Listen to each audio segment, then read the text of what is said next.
Привет! Это новая рубрика на канале, где я совместила две свои любимые темы. Это мода и гик-культура. Это фильмы, книги, все в этом роде. Я буду рассказывать о разного рода коллаборациях там, в одежде, аксессуарах и тому подобное. Я решила начать с своего любимого аниме «Тетрадь смерти». Просто его обожаю. И, в принципе, я очень много всего нарыла. Кстати, как вам мой макияж? Я решила попробовать чего-нибудь новенького, но я как-то на панду, если честно, похожа немного. Давайте начнем.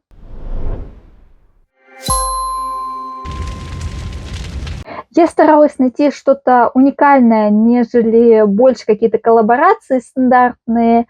И в конце я нашла такую прикольную штуку. Досматривайте, это просто очень классная вещь. Я сама себе хочу ее теперь в гардероб, но давайте начнем. Первое, то, что я нашла, был анонс в 2020 году, в 2021 году он был выпущен. Это сумка, кошелек и часы совместно с японским ритейлом был выпущено. Очень классные часы с такой выемкой, как у Ягами Лайта, куда записку он клал, сами сумка и кошелек.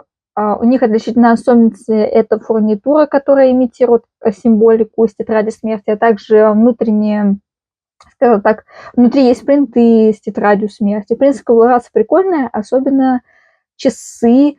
Очень интересно, вроде визуально, так сказать, не просто вдохновились, а ощущение, что сделали просто копию часов, которые были и в сериале. Очень интересная коллаборация, вышла достаточно, относительно недавно. Что-то где-то вот наподобие вот такого будет. Следующее – это, так скажем, недавно тоже выпущенная вещь. Вроде год назад или уже, да, вот в 2024 году выпустили. Игровая организация выпустила именно мерч, посвященный тетради смерти, там Like It, вроде так читается, но в ней очень много интересных штук в плане, их можно использовать в повседневной носке, так скажем. Самое, что мне зацепилось, это свитер с огрызками яблок. Очень прикольный свитер, а также футболка, которая где написано типа «Тетрадь смерти», и там такие огрызочки. Вроде написано «Смерть», если я не помню. Вроде, да, «Смерть» на английском написано, и вот такие огрызочки. Очень классная футболка, и, в принципе, коллаборация неплохая, если это в плане мерча, потому что эти вещи действительно можно носить в повседневной жизни. Это не выглядит гипер как мерч. Особенности очень интересные. Я себе такое не хочу, но очень интересное. Это как бы пальто двухстороннее. Очень классное. Я бы такое себе не взяла, потому что я такое не ношу, но сама концепция очень прикольная. Даже если это вдохновлено тетрадью смерти. Следующее. Также именно мерч уже был выпущен, как их называют? Это американский сервис потокового вещания. Они выпустили коллабу в 2022 году. И, в принципе, это футболки, худи просто с принтами ДТФными. ДТФ – это способ нанесения рисунка, если что. Просто очень стандартная какая-то история. Просто вот это действительно какой-то типа мерч. Но он типа вот… Это не просто когда какие-то левые магазины делают что-то, а это именно определенный сервис это сделал. В принципе, мне вещи не сильно зашли, честно сказать. Это просто мерч для фанатов, ничего более.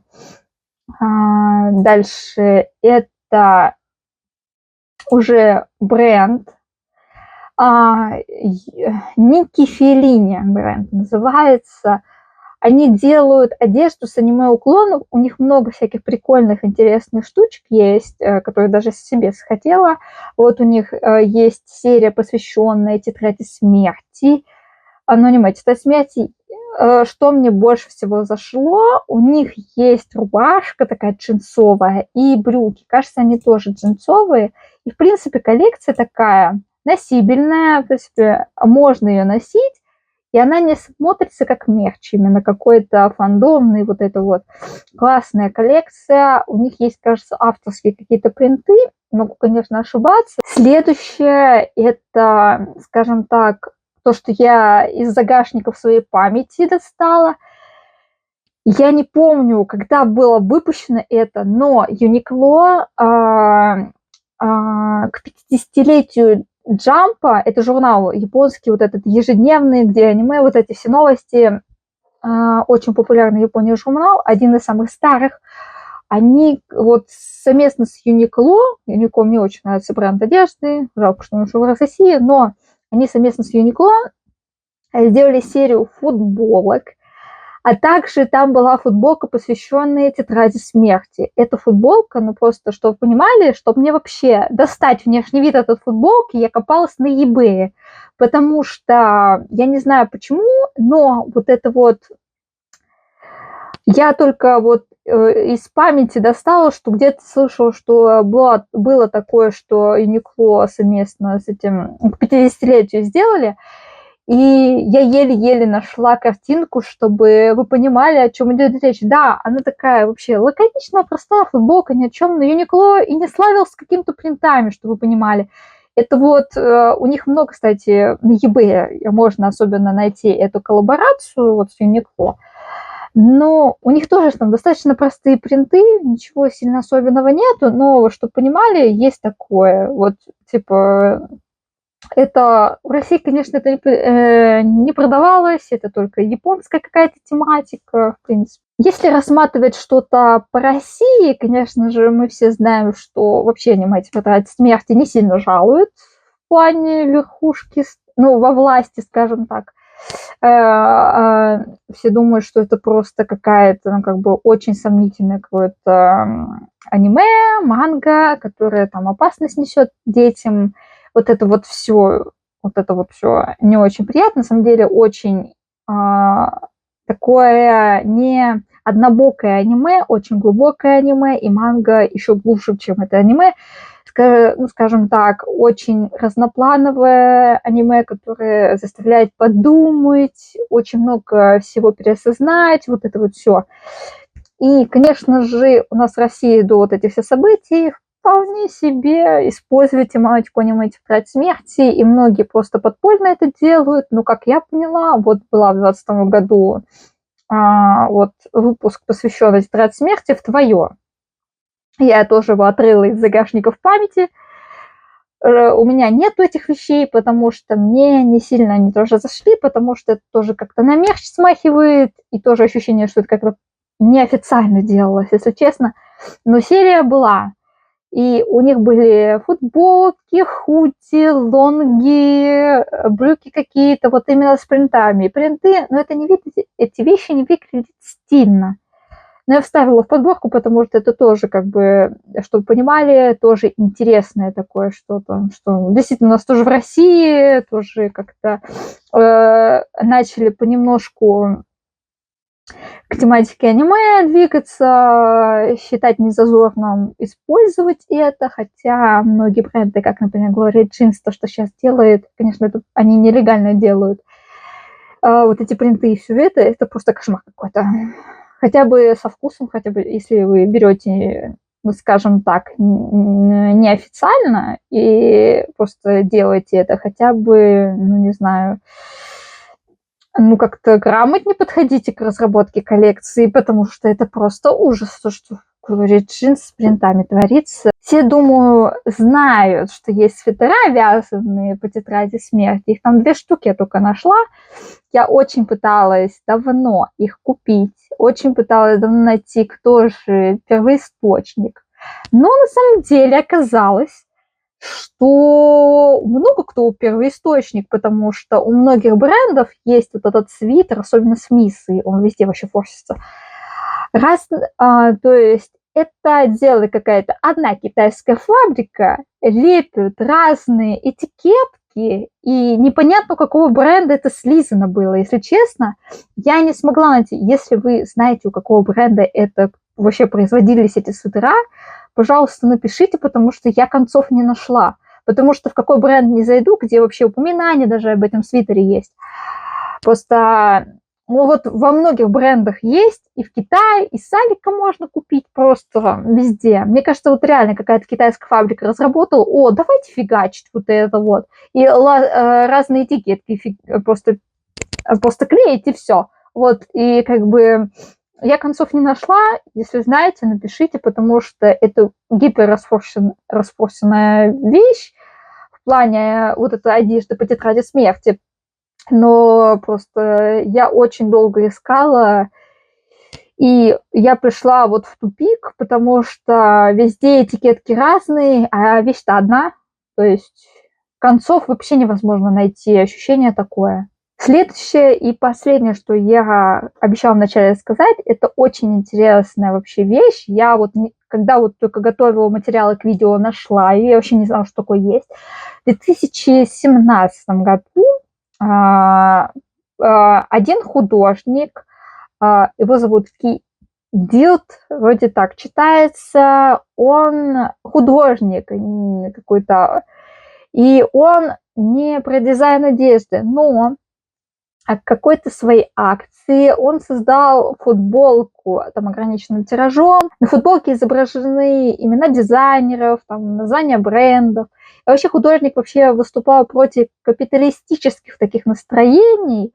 И там прям видно, что это футболка вот по мотивам тетради смерти, что там зачеркивал эти бренды. Как бы это именно приурочено к этой акции его. И сам он об этом говорил следующее. Наше капиталистическое общество движимо созидательным разрушением. Для того, чтобы расти и развиваться, капиталистическому городу необходимо разрушать, чтобы иметь возможность созидать. Следуя той же схеме, мои работы эфемерны, как и наше общество. В принципе, он как бы в целом о своем обществе так говорил, и вот этой вот футболкой, вот этот посыл вообще мне очень зашло. Да, я за капиталистическое общество, в принципе, но сам посыл его, в принципе, интересен. И то, как он его описывал, и то, как он его подал, тоже достаточно интересно.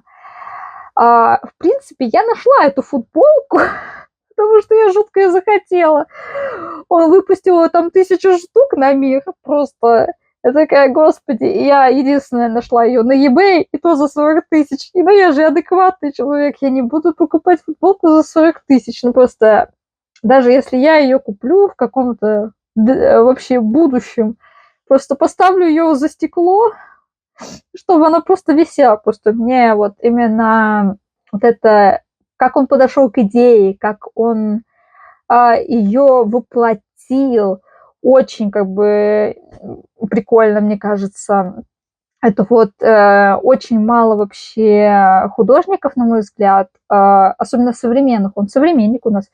Как-то очень тонко, иронично, с одной стороны, с другой стороны, более как вдумчиво подходит к разработке вообще своего, к представлению своего творчества, разработке вообще продуктов каких-нибудь. Просто очень интересно. На этом все. Спасибо, что были со мной. Если вам интересна данная рубрика, вообще данная тема, прошу, напишите это в комментариях, потому что мне самой бы хотелось и дальше делиться подобными находками, потому что, я говорю, это я очень люблю вот эту всю гик-культуру, гик-эстетику, аниме, мангу, сериалы, вот это вот все очень сильно люблю. И, в принципе, по рубрике «Коллекционерка», думаю, еще очень сильно понятно, которая есть у меня на канале, которая достаточно разнится с основным посылом канала, то, что о моде.